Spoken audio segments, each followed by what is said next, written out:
प्रिय विद्यार्थियों नमस्कार। आज हम लेकर आए हैं 9th क्लास के स्टूडेंट्स के लिए एक्सरसाइज 2.4 एनसीईआरटी सिलेबस के लिए, हिंदी इंग्लिश दोनों मीडियम्स के लिए। तो आप पेन कॉपी लेकर तैयार बैठिए। अगर आपको पढ़ने में गर्व होता है तो निश्चित रूप से हमें पढ़ाने में गर्व की अनुभूति होगी। इसीलिए पेन कॉपी लेकर बैठ जाइए, क्योंकि ये वक्त है मैथमेटिक्स पढ़ने का।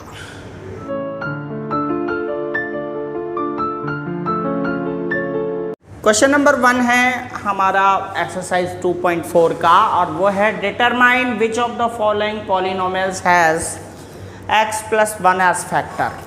इसका मतलब है कि आपको ये बताना है, डिटरमाइन करना है कि इन सब बहुपदों में से बताइए कि which of the following polynomials, नीचे दिए गए जो पॉलिनोमियल्स हैं यानी बहुपद हैं, इनमें से has x + 1 as a factor, यानी x + 1 किसका गुणनखंड है।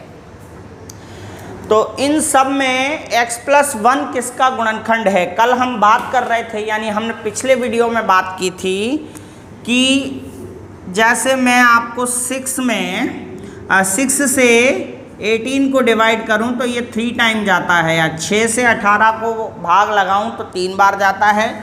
और जब भाग पूरी बार चला जाता है तो मैं ये कह सकता हूं कि 6 इज़ द फैक्टर ऑफ 18 और 3 is also a factor of 18, यानी 6 18 का एक गुणनखंड होगा और 3 भी 18 का एक गुणनखंड होगा।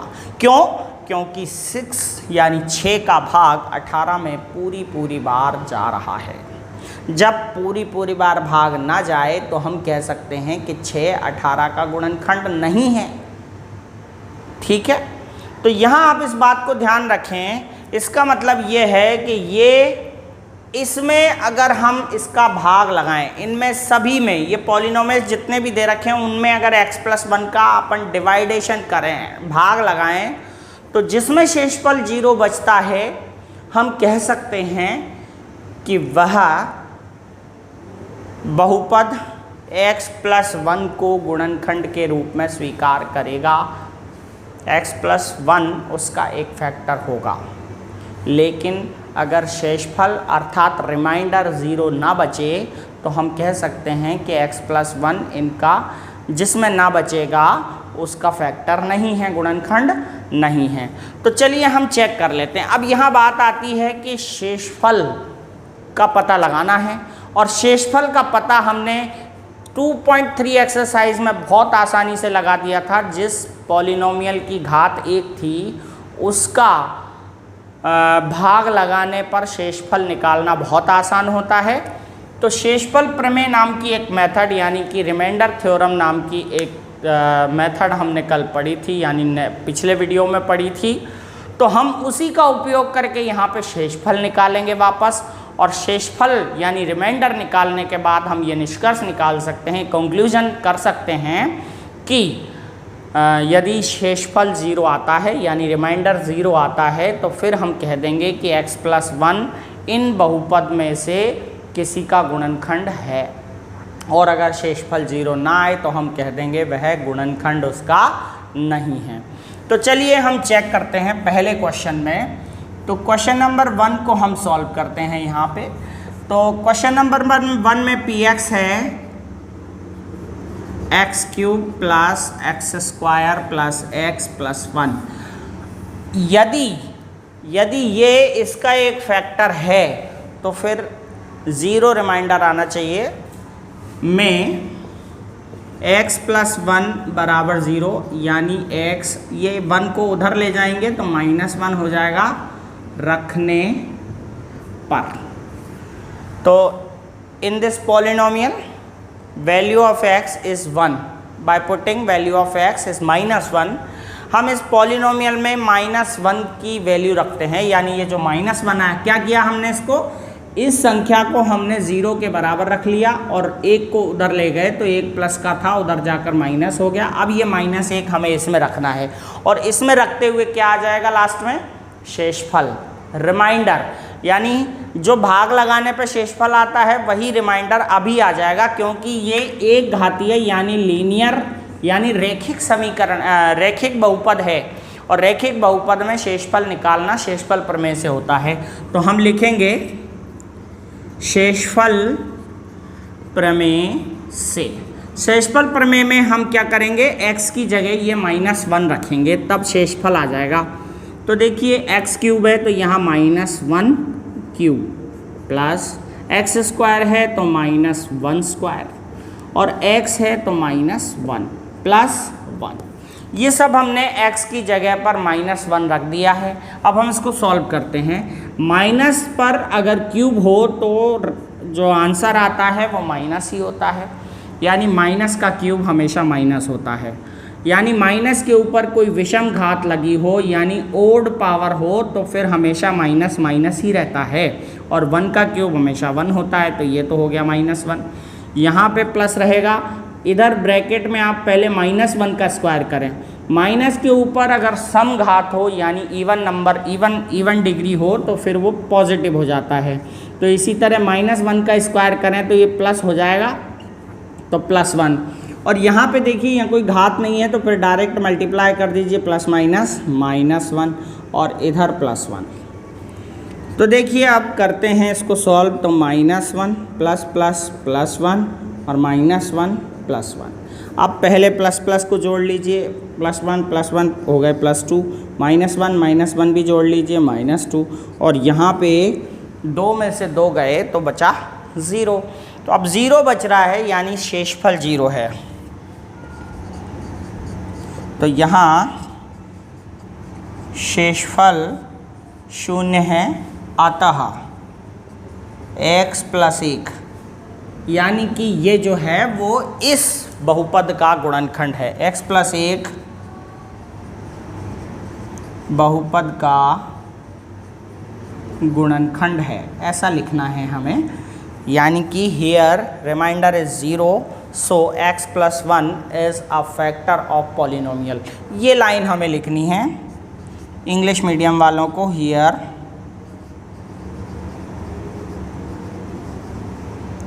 remainder is 0, so x + 1 is a factor of px या पॉलिनोमियल। ये पॉलिनोमियल वर्ड का उपयोग भी कर सकते हैं हम। तो ये बहुत आसान चीज़ है, आप इन सारे क्वेश्चंस को इसी तरह सॉल्व कीजिएगा। यहाँ पे आप ये वाला क्वेश्चन लिख लीजिएगा और इसके बाद x + 1 = 0 करके 1 को उधर ले जाइएगा, और ये वैल्यू शेषफल प्रमेय यानी यहाँ पे लिखिएगा बाय रिमाइंडर थ्योरम।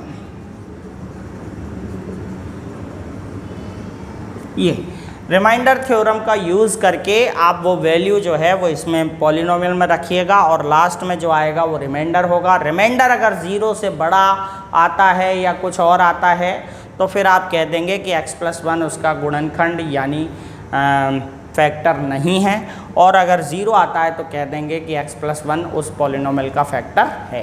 तो आपको क्या करना है, इन 4 क्वेश्चंस को आपको सॉल्व करना है। हम चलते हैं नेक्स्ट सेकंड क्वेश्चन पर। क्वेश्चन नंबर 2 देखते हैं अब अपना एक्सरसाइज 2.4 का, कि गुणनखंड प्रमेय को लागू करके बताइए कि निम्नलिखित स्थितियों में से प्रत्येक स्थिति में gx px का एक गुणनखंड है या नहीं। तो देखते हैं, देखिए यहाँ पे लिखा है यूज द फैक्टर थ्योरम, गुणनखंड प्रमेय का उपयोग कीजिए टू डिटरमाइन, बताने के लिए, वेदर gx यानी gx is a factor of px, क्या gx px का एक गुणनखंड है in each of the following cases. नीचे 3 सवाल दिए हैं, मैंने यहाँ पर तीसरा क्वेश्चन लिखा हुआ है क्योंकि फर्स्ट और सेकंड क्वेश्चन मैं आपको होमवर्क करने के लिए दे रहा हूँ। जब ये आप समझ जाएंगे तो फर्स्ट और सेकंड क्वेश्चन आप बहुत आसानी से कर सकते हैं। चलिए देखते हैं, यहाँ पे फैक्टर थ्योरम यानी गुणनखंड प्रमेय का उपयोग करना है। गुणनखंड प्रमेय यानी फैक्टर थ्योरम कहती क्या है, देखिए अगर gx px का एक गुणनखंड अर्थात फैक्टर होगा तो इसका मतलब यह है कि उसका उसमें भाग लगाने पर शेषफल 0 बचेगा, रिमाइंडर 0 आएगा। अब इसी बात का उपयोग हम करते हैं क्योंकि हमने रिमाइंडर थ्योरम पढ़ी है। हमारा जो भाग देने वाली संख्या है, ये देखिए आप, ये एक घातीय है कि नहीं है, लीनियर है कि नहीं है, रेखिक है कि नहीं है, ये रेखिक बहुपद है। और जब रेखिक बहुपद का भाग लगाया जाए तो शेषफल ज्ञात करने का तरीका लंबा होता है, लेकिन यहाँ पर रैखिक बहुपद से हम शेषफल प्रमेय यानी रिमाइंडर थ्योरम का उपयोग करके शेषफल निकाल सकते हैं। अब गुणनखंड प्रमेय को लागू करना है यानी फैक्टर थ्योरम को लागू करना है। फिर से मैं आपको बता रहा हूँ कि अगर किसी एक संख्या का भाग दूसरे संख्या में लगाया जाए तो उसमें शेषफल 0 आ जाएगा, तो हम कह देंगे कि वो एक संख्या दूसरे का गुणनखंड अर्थात फैक्टर है। तो यानी कि शेषफल पर टिकी हुई बात है, रिमाइंडर पर टिकी हुई बात है, तो रिमाइंडर निकाल के देख लेते हैं ना, तो रिमाइंडर थ्योरम का यूज़ कर लेते हैं यहाँ पे, यानी शेषफल प्रमेय का उपयोग करते हैं। तो हमें कुछ नहीं करना, फिर से इसको 0 के बराबर करके पहले x का मान निकाल लेना है, वैल्यू ऑफ x निकाल लेना है कि वैल्यू ऑफ x कितनी है।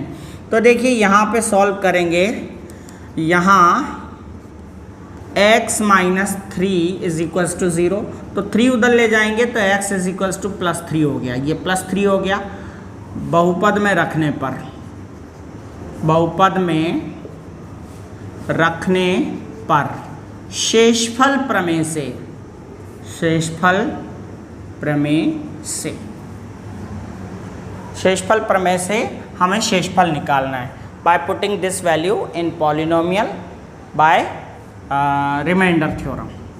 देखिए ये, तो हम क्या करेंगे, px में ये वैल्यू रखेंगे, x की जगह हमें कितना रखना है, 3 रखना है। तो देखिए x क्यूब है मतलब 3 क्यूब, माइनस 4x स्क्वायर है तो 4 और 3 स्क्वायर, प्लस x है तो ये 3 और प्लस 6। यहाँ इसको सॉल्व कर लेते हैं अपन। 3 को 3 टाइम मल्टीप्लाई कीजिए, 3 इंटू 3 इंटू 3, 3 3 9 9 3 27, 3 3 जा 9, 9 3 जा 27। तो यहाँ पे आ गया 27 माइनस 4 और 3 का स्क्वायर कर लीजिए तो 3 का स्क्वायर होता है 9, प्लस ये 3 है और ये 6 है। एक बार सॉल्व कर लेते हैं, 27 माइनस 4 9 जा 9 चौका 36, 36 प्लस 3 और 6। अब यहाँ प्लस और प्लस प्लस वाली संख्याओं को प्लस कीजिए, तो देखिए 27 और 3 30 और 6 36, 36 हो गया, और ये माइनस के 36 अकेले हैं, यहाँ पर 0 बच रहा है, शेषफल 0 आ रहा है, रिमाइंडर 0 आ रहा है। इसका मतलब ये हुआ कि ये इसका एक गुणनखंड होगा, यानी gx px का एक गुणनखंड होगा, अर्थात gx px का एक फैक्टर होगा। तो हम लिखेंगे वही लैंग्वेज जो हमने क्वेश्चन नंबर फर्स्ट में लिखी थी, यहाँ शेषफल 0 है, इसीलिए x माइनस 3 बहुपद का एक गुणनखंड है। इंग्लिश मीडियम वालों को लिखना है, here remainder is 0, so x minus 3 is a factor of polynomial, या फिर यूं भी लिख सकते हैं gx px का एक गुणनखंड है, gx is the factor of px। बस इतना सा करना है। तो मुझे लगता है कि आप लोगों को ये बहुत अच्छे तरीके से क्लियर हो गया होगा कि इस सवाल को कैसे करना है। तो आपको इसके जो 2 क्वेश्चंस हैं, फर्स्ट एंड सेकंड, आपको खुद को करने हैं। मैंने थर्ड क्वेश्चन लिया है।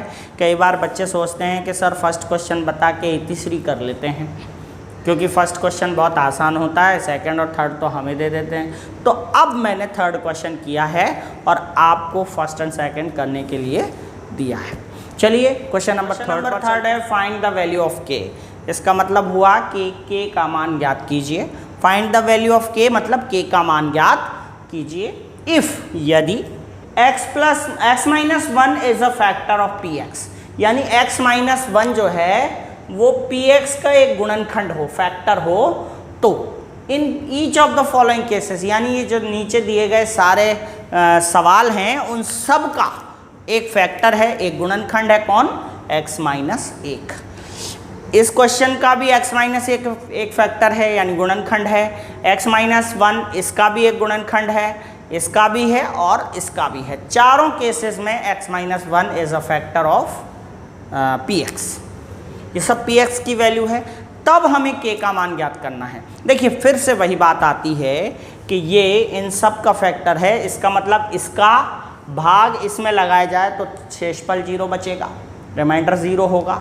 इसका इसमें लगाया जाए तो भी 0 रिमाइंडर होगा, इसमें भी रिमाइंडर 0 होगा और इसमें भी रिमाइंडर 0 होगा, शेषफल रिमाइंडर।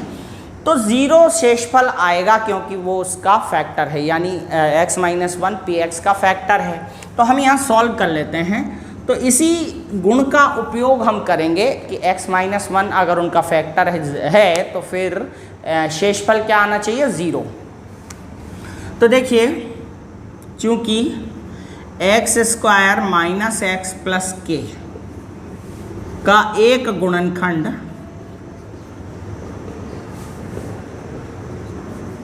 x माइनस 1 है, तो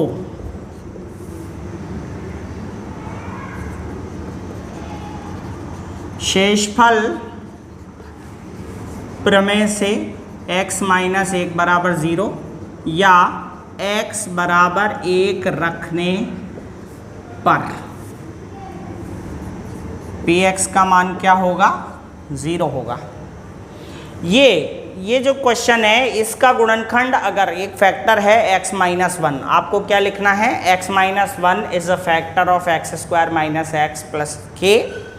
then remainder by remainder theorem x minus 1 is equal to 0, 1 को उधर ले जाइएगा तो प्लस 1 हो गया। ये रखने पर by putting x is equal to 1 तो px का मान क्या होगा, 0 होगा। या px की जगह हम ये पूरी संख्या लिख लेते हैं, x square minus x plus के बराबर भी क्या होगा, 0 होगा। तो एक्स स्क्वायर का मान यानी x का मान आप 1 रखिए तो ये 1 स्क्वायर माइनस x का मान फिर से 1 रखिए plus k is equals to 0।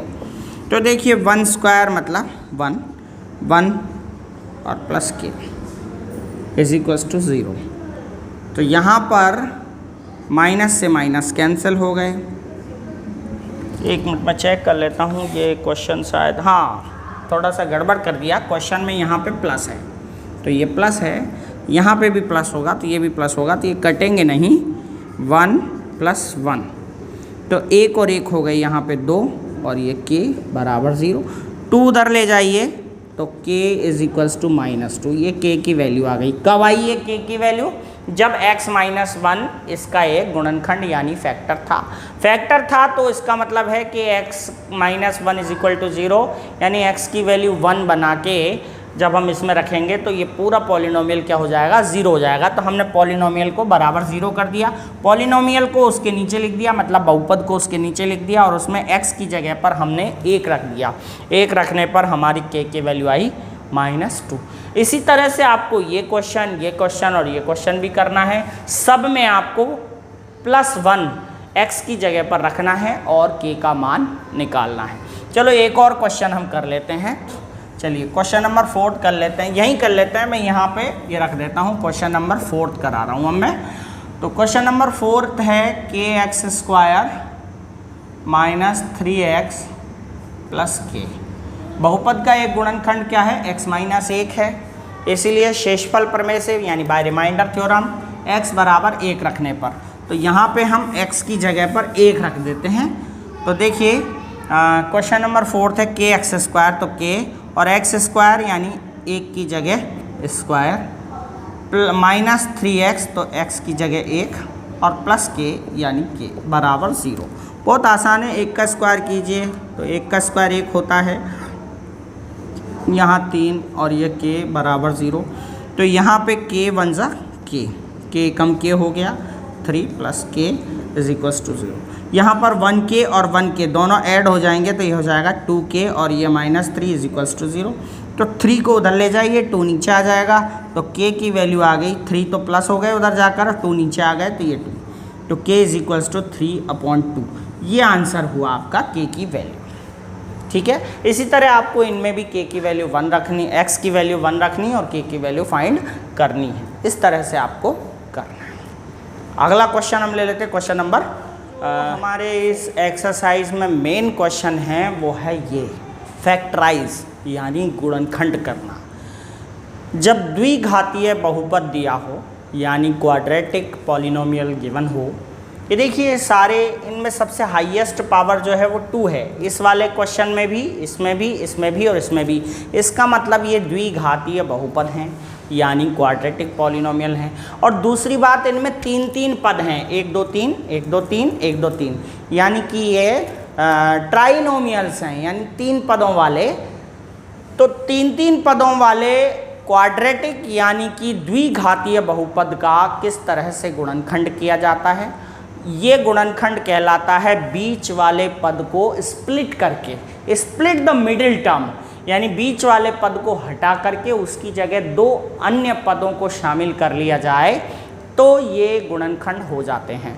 तो इसका करने का तरीका क्या है, आप ध्यान दीजिएगा।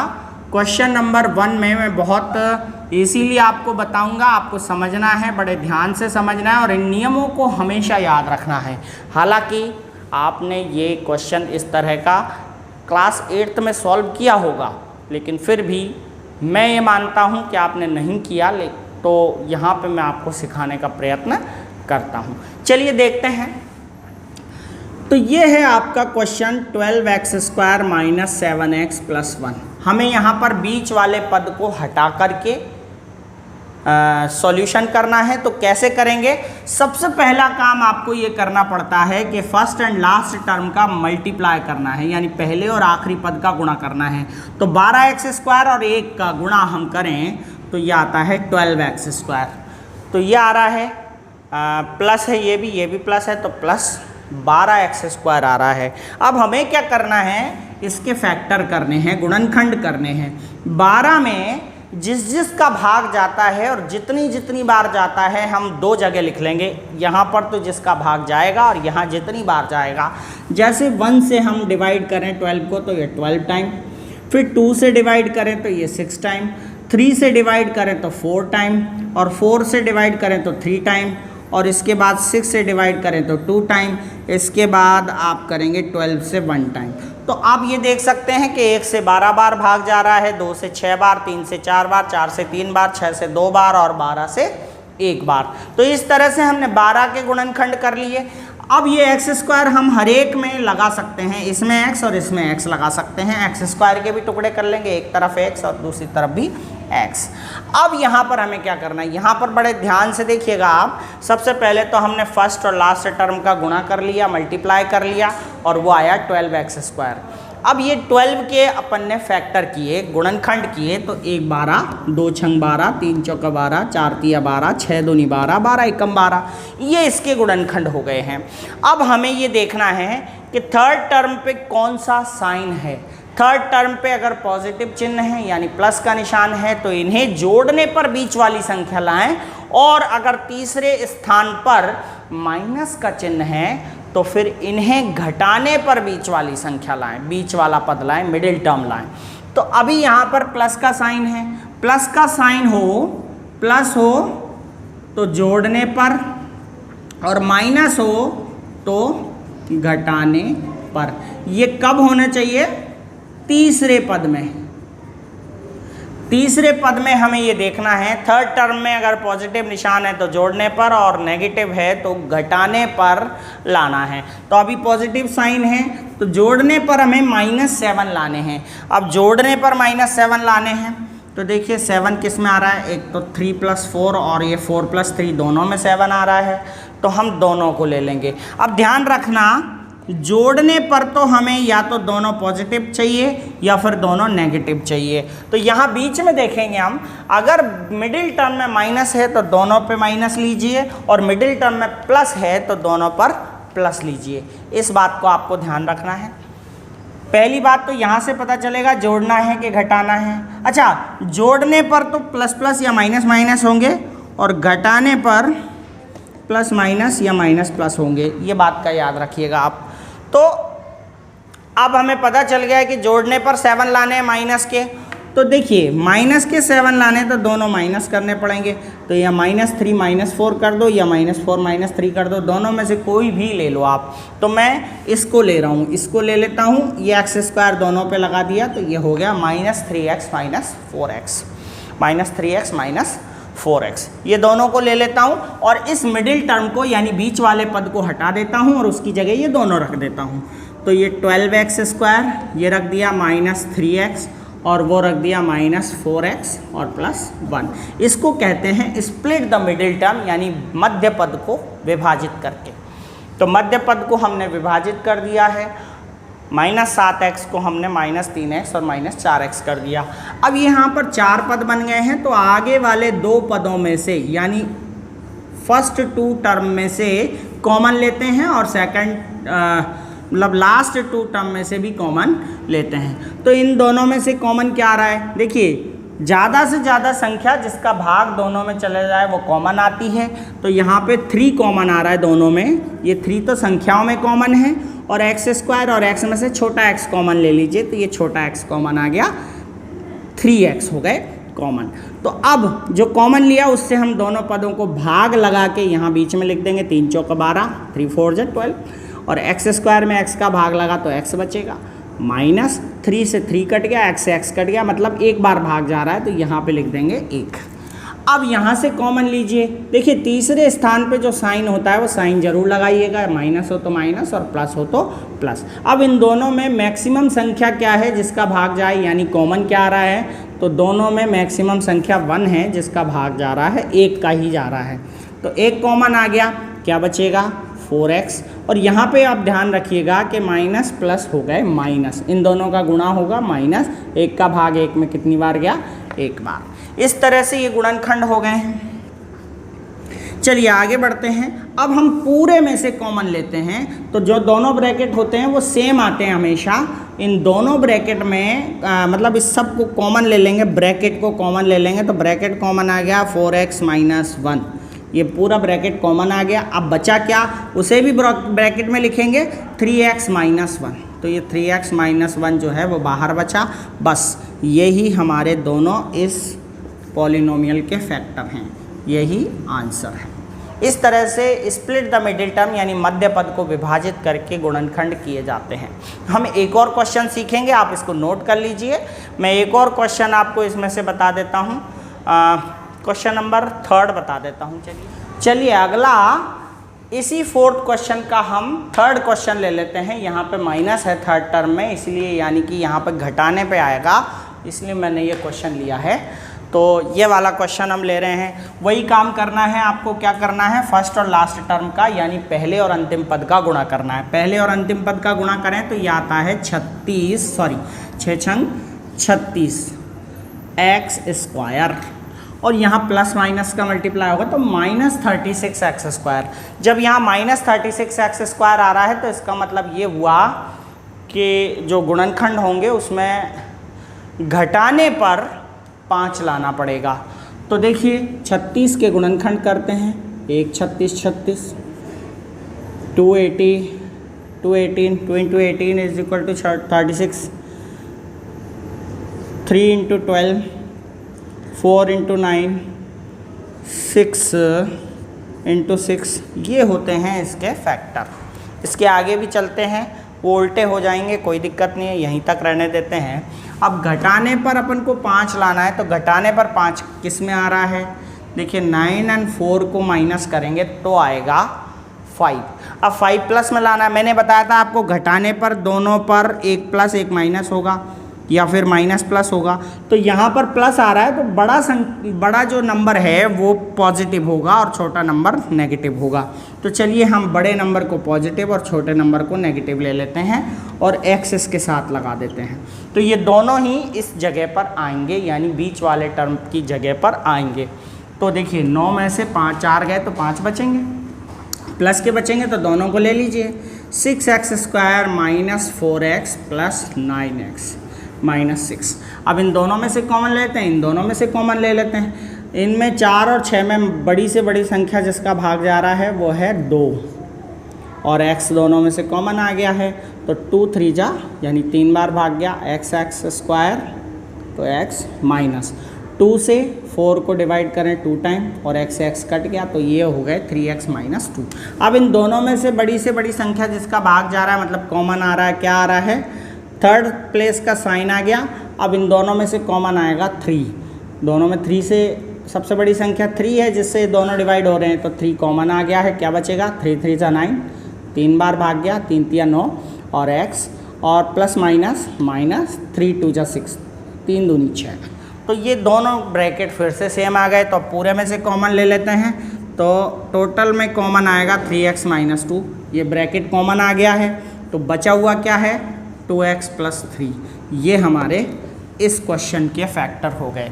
तो इस तरह से गुणनखंड विधि के द्वारा हम इन द्विघातीय व्यंजकों के गुणनखंड कर सकते हैं इस तरह से। उम्मीद है स्प्लिट द मिडिल टर्म यानी मध्य पद को विभाजित करने की ये गुणनखंड विधि आपको समझ में आ गई होगी। लास्ट क्वेश्चन हम लेते हैं जिसमें त्रिघातीय व्यंजक हैं यानी कि क्यूबिक एक्सप्रेशंस हैं, उनको भी हम सॉल्व करना सीखेंगे।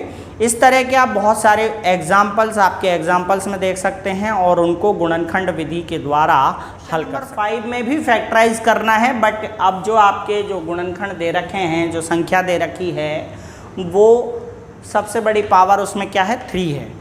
3 है इसका मतलब इसमें 3 फैक्टर तो होने ही चाहिए, 3 अलग अलग फैक्टर होंगे।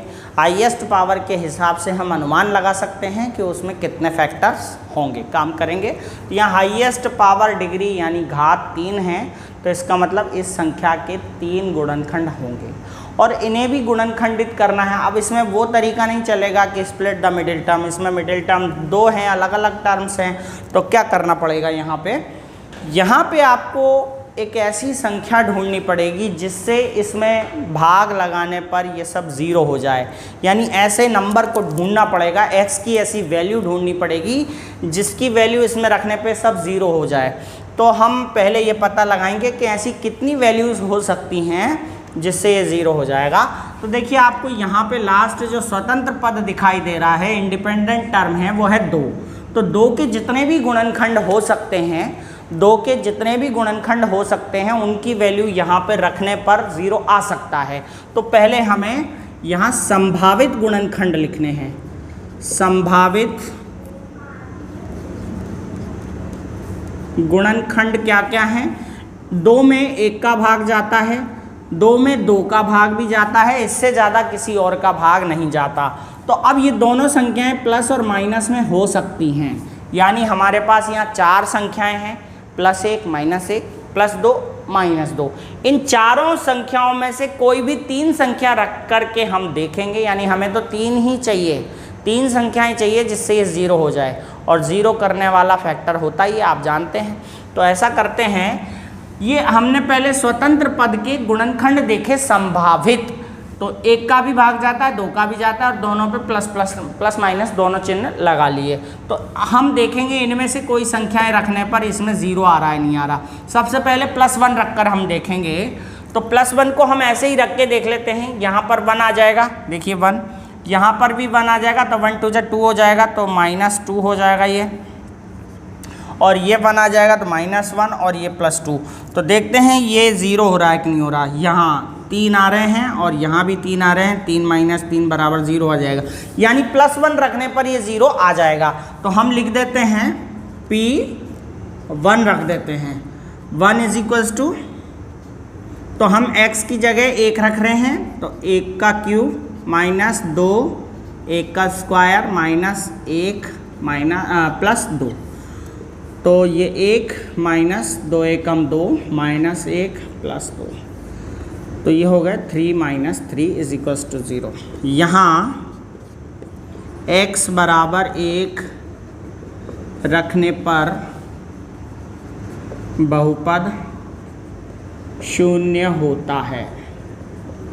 लिखेंगे by putting x = 1 the polynomial becomes 0, polynomial become 0।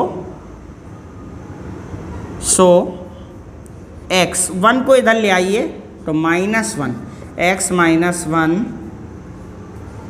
is a x - 1 1 गुणनखंड होगा। x minus one is a factor. English वालों को लिखना है by putting x is equals to 1 the polynomial becomes 0 so x minus 1 is a factor of polynomial। यानी x minus 1 एक factor आ गया, क्योंकि इसमें सबसे बड़ी पावर 3 है तो कम से कम 3 फैक्टर्स तो इसके होने ही चाहिए। तो अब हम +1 हमने रख दिया, अब -1 रख के देखते हैं, रफ कॉपी में रख के देखेंगे फिर इसको जमाएंगे। -1 रख के देखिए तो -1³ हो जाएगा, -2 -1² हो जाएगा, -1 हो जाएगा और +2 हो जाएगा। तो ये -1 का क्यूब माइनस, ये प्लस हो जाता है, प्लस माइनस 2 है ना, और ये माइनस माइनस प्लस और ये 2, एक मिनट कहाँ गया ये 1 +1 और ये 2 3 यहाँ भी 0 आ रहा है, -1 रखने पर भी 0 आ रहा है। तो हम यहाँ पर अब फिर से करेंगे नाउ, अब क्या करेंगे, p-1 पुट करते हैं x की जगह, तो यहाँ पे लिखेंगे -1³।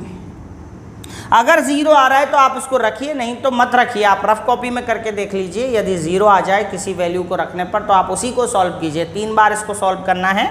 फर्स्ट बार तो ये +1 रखने पर 0 आया, अब -1 रखने पर भी 0 आया है, हमने देख लिया है। तो -1³ -2 -1² -1 और +2। तो देखिए -1 का क्यूब -1 होता है, और ये -2 और ये +1 हो जाएगा, और माइनस +1 और ये +2। तो -1 प्लस माइनस ये 2 और +1 +2, तो ये हो गए -3 और ये +3 इज इक्वल्स टू 0 आया। सेम लाइन आपको लिखनी है वापस, क्या लिखनी है, यहाँ x बराबर -1 रखने पर बहुपद 0 होता है, पॉलिनोमियल बिकम 0, 0 होता है। इसलिए x ये -1 इधर आ जाएगा तो +1 एक गुणनखंड है, x +1 भी एक गुणनखंड होगा। अब हमारे पास दो मान बचे, +2 -2। +2 और -2 रख के देख लेते हैं, +2 रख के देखते हैं पहले कि 0 आता है कि नहीं आता। तो देखिए यहाँ पे 2 रख लेते हैं रफ कॉपी में, 2³ और -2 2² -2 +2। तो देखिए ये रख के देख रहे हैं हम 8, और ये 2 2 4 2 8 और ये -2 +2। तो 8 -8 ये कैंसिल हो गया, ये भी कैंसिल हो गया, तो 0 0 आया। यानी +2 रखने पे भी 0 आ रहा है। तो +2 रखने पे ये तो कोइंसिडेंट है कि लगातार मैंने 3 संख्याएं रखी और तीनों ही में ही 0 आ गया। आपके हो सकता है किसी में नहीं आए तो फिर अगली लीजिएगा संख्या, उसका मान रख के देखिएगा, ऐसे करना है आपको। तो +1 रखने पर अभी मैंने देखा, हाँ 2 रखने पर 0 आ रहा है। तो हम क्या कर लेते हैं, अब x की जगह 2 रखते हैं, तो x³ यानी 2³ -2 x² यानी 2² और -x है तो 2 और +2। तो ये हो गया 8 माइनस ये 2 2 4 2 8, ये भी 8 हो गया, -2 +2। तो यहाँ देखिए 8 और 2 10, प्लस वाले जोड़ लीजिए 10 और ये माइनस वाले जोड़ लीजिए 10, ये 0 आ रहा है। तो लिखेंगे यहाँ x बराबर 2 रखने पर बहुपद 0 होता है। इसलिए अब ये 2 को इधर लाइए तो -2 हो जाता है, तो x - 2 एक गुणनखंड है। तो ये 3 बार हमारे आ गया। तो अब हमें -2 रखने की ज़रूरत ही नहीं है, -2 नहीं रखना हमें, क्योंकि अब 3 हमारे फैक्टर आ गए हैं तो करना ही नहीं है आगे। तो लिखेंगे अतः x³ -2x² -x + 2 बराबर 3 गुणनखंड आप लिख दीजिए। इनके तीनों आंसर को लिख लीजिए। x - 1 ये x - 1, एक है x + 1 ये x + 1 और एक और आया लास्ट में x - 2। तो x - 2 ये हमारे आंसर हुए। इस तरह से हमें लिखना है।